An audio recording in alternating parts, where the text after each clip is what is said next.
Have you ever made a big promise to yourself, felt excited for just 3 days, and then simply gave up? Perhaps you once said, "This year I will get fit," but your gym membership went unused. Maybe you wanted to read more, bought 10 books, but they are now just gathering dust.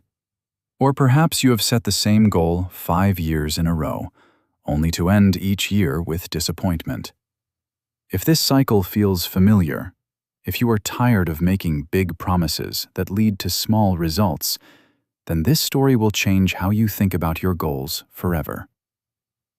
There was once a man who tried to completely change his life in just 1 week. He failed until he learned a simple truth. You do not need to change your entire life. You only need to change by 1%. Stay with me until the very end. In a big city, in a normal apartment on the 7th floor, lived a 32-year-old accountant named David. David was smart, he worked hard, but he was deeply unhappy with himself. Not because he was lazy, but because every time he tried to make his life better, he failed in the same exact way. On the first day of January, David would wake up with a fire in his chest. "This is my year," he would say. He would write a long, difficult list. Exercise every single day for at least 1 hour. Read 50 pages before going to sleep. Learn Spanish for 45 minutes. Wake up at 5 in the morning. Eat only healthy food. Meditate for 30 minutes daily. For 3 days, he would do everything on his list. He would feel unbeatable. His co-workers would ask, "David, what is different about you?" He would smile and say, "I am becoming the best version of myself." But by day 4, his body hurt from all the exercise. By day 5, he was very tired from getting up at 5 in the morning. By day 6, he skipped one habit, then another. By the second week, he was back to his old ways, feeling worse than before. Not just because he had failed, but because he had shown himself once more that he could not change. His younger sister, Emma, would visit and see the gym clothes he never used, the Spanish book that was still new, the meditation cushion that was left alone. She would ask him gently, "David, why do you always do this? Why not just start with something small?" But David would shake his head. "Emma, small changes do not matter. If I am going to change, I need to change everything.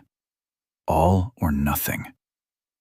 What David did not understand was that his all or nothing way of thinking was exactly what kept him stuck.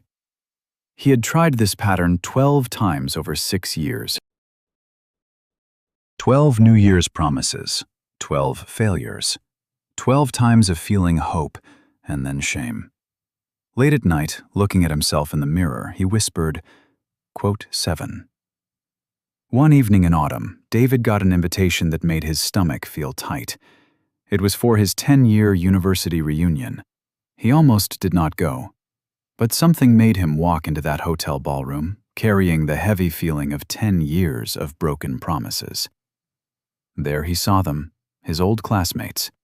Some had started successful businesses. Others had traveled to 30 countries. One friend had written a book. Another had run 3 marathons. David stood in the corner, holding a glass of water, answering the same question again and again. Quote 8. He smiled weakly and cleared his throat, saying, quote 9. But inside his mind screamed, quote 10. Then he saw Marcus. Marcus had been the laziest student in their class, always late, barely passing exams. Nobody thought he had any goals. But now, Marcus looked different. He was healthy, sure of himself, full of energy. David could not stop himself. Marcus smiled. David frowned. Marcus's smile grew wider. "That is exactly what I thought, too, until someone showed me the exact math. Before David could say anything, Marcus gave him a business card. There is someone I want you to meet, Coach Helen. She changed my life. If you are tired of feeling stuck, go see her. Tell her I sent you. That night, David lay in bed, looking at the card. Part of him wanted to throw it away, thinking it was just another false hope, another upcoming disappointment. But a quieter voice inside whispered, "What if this time is different?" The next morning, he made the call. Coach Helen's office was not what David expected. No posters with strong messages, no clever slogans, just a simple desk, 2 chairs, and a whiteboard. Helen was a woman in her 50s, with kind eyes and a calm way about her. She listened as David explained his usual pattern: big goals, a short time of success, sure failure, and then deep shame. When he finished, she nodded slowly. __quote _17__. She walked to the whiteboard and drew a simple picture. She wrote 1.01 to the power of 365 equals 37.8. Then she wrote 0.99 to the power of 365 equals 0.03. David looked puzzled. He didn't understand. Helen gave a soft smile. She said, "If you get just a little bit better each day for 1 year, you don't just improve a small amount. You don't even get 365% better. You get 3,700% better. That means you become over 37 times better." Then she tapped the board. She explained that if you get just a little bit worse each day, if you skip workouts, eat bad food, and waste your time, you don't just get a little bit worse. You get 97% worse. You almost disappear. David felt something new in his mind. He realized that the gap between who he was and who he dreamed of being wasn't one big jump. It was 365 small steps. Helen sat back down. She told David, "You keep trying to run a long race when you've never even jogged around your own street." She said his goals weren't bad, but his way of reaching them was. She took out a simple notebook. Quote 20, quote, she said. Quote 21, quote, she asked him. Quote 22, quote. David thought. Quote 23, quote. Helen pushed him. Quote 24. He thought. Quote 25. Helen said. Quote 26. David paused, thinking hard. Quote 27. He finally said. Helen smiled. Quote 28, quote, she said. Quote 29, quote. David almost laughed. Quote 30, quote, he thought. Quote 31, quote. But Helen's face turned serious. "David," she said, "you've been trying to become a new person overnight. That's why you always give up." She explained that real change doesn't happen in one day. It happens by doing small things again and again. She leaned closer. Quote 34, she told him. Quote 35. David felt a strange feeling. It was hope, but without any pressure. This goal wasn't scary. It was almost too small. "Yes," he said. "I can do that." Helen wrote it down in her notebook. "Good," she said. "Small changes seem like they don't matter until they build up. That's when everything truly changes." The next morning, David's alarm clock rang. He didn't jump out of bed feeling excited. He felt nothing. But he had made a promise, so he put on his running shoes. Then he just sat on the couch and drank his coffee. That was day 1. Day 2, he put on his running shoes and sat on the couch. Day 3, he put on his running shoes. He walked to the door. Then he walked back inside. His sister Emma came to visit on day 4. "David, are you going for a run?" she asked. "No," he said, tying his shoes. "I'm just putting on my shoes." She looked confused, but David didn't say more.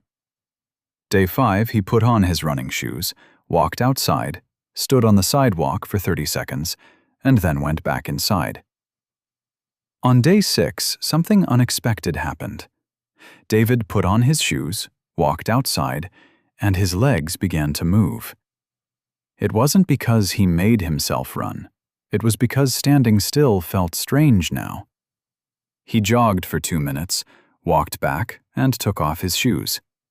He had run. After 1 week, Coach Helen asked, "How is it going?"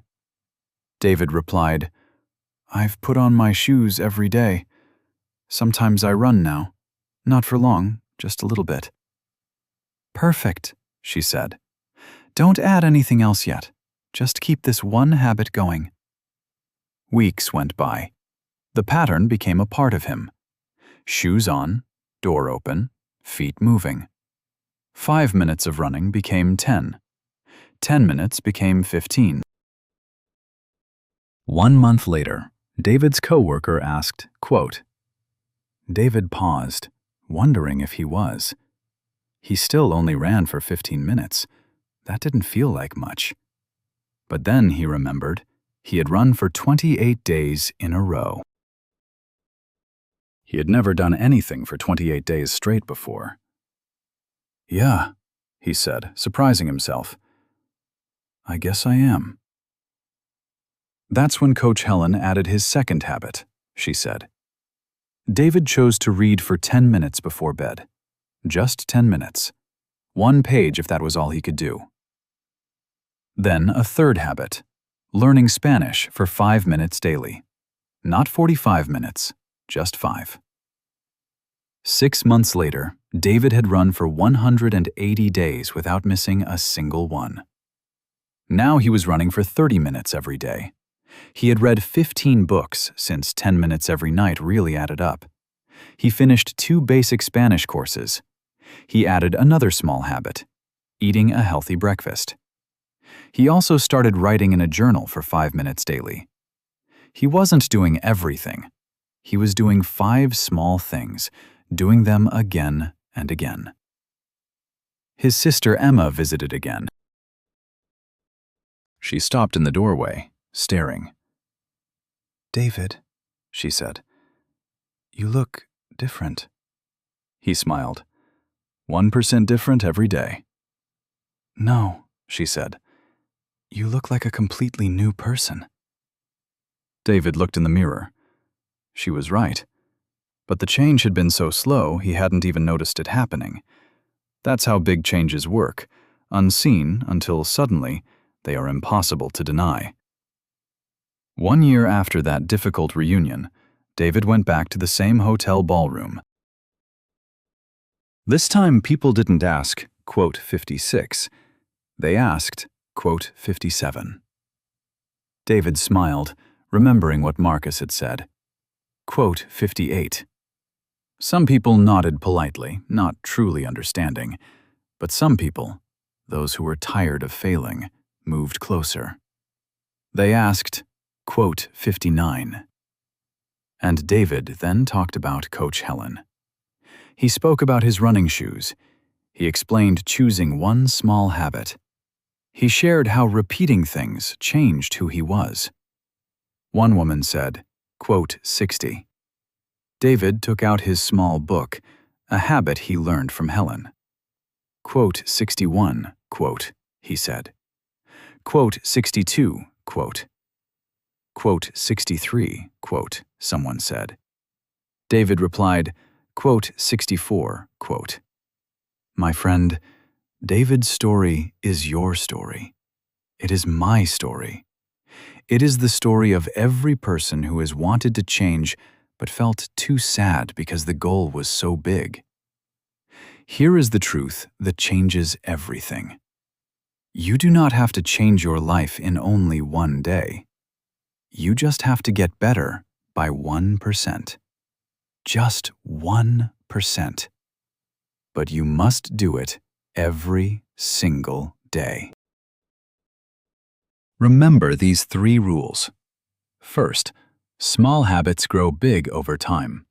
That 1% seems like nothing today, but in 6 months, in 1 year, you will be someone new. Second, who you are is stronger than wanting to do something. You do not need to run long races.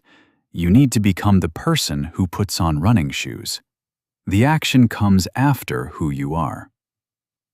Third, never skip a day. Missing 1 day stops the growth. Missing 2 days makes you start all over. Doing things often is everything. So here is your challenge. Starting today, pick one habit. Just one. The smallest part of something you want to change. So small, it feels almost silly. Then do it every single day for 30 days. Do not make it bigger. Do not add more things. Just show yourself that you can keep one tiny promise. Because the person who can keep one promise can keep any promise. And with that 1% improvement, in 1 year, you will be 37 times better. If this story helped you to finally start that change you have been waiting for, please like this video. This helps more people find the 1% rule. Share it with someone who feels stuck and thinks it is all or nothing. And tell us right now in the comments, what is your one habit? What is the 1% you are doing today? Let us help each other. I will read every single message. Until next time, remember, you do not need to change your life tonight. You just need to be 1% better than yesterday.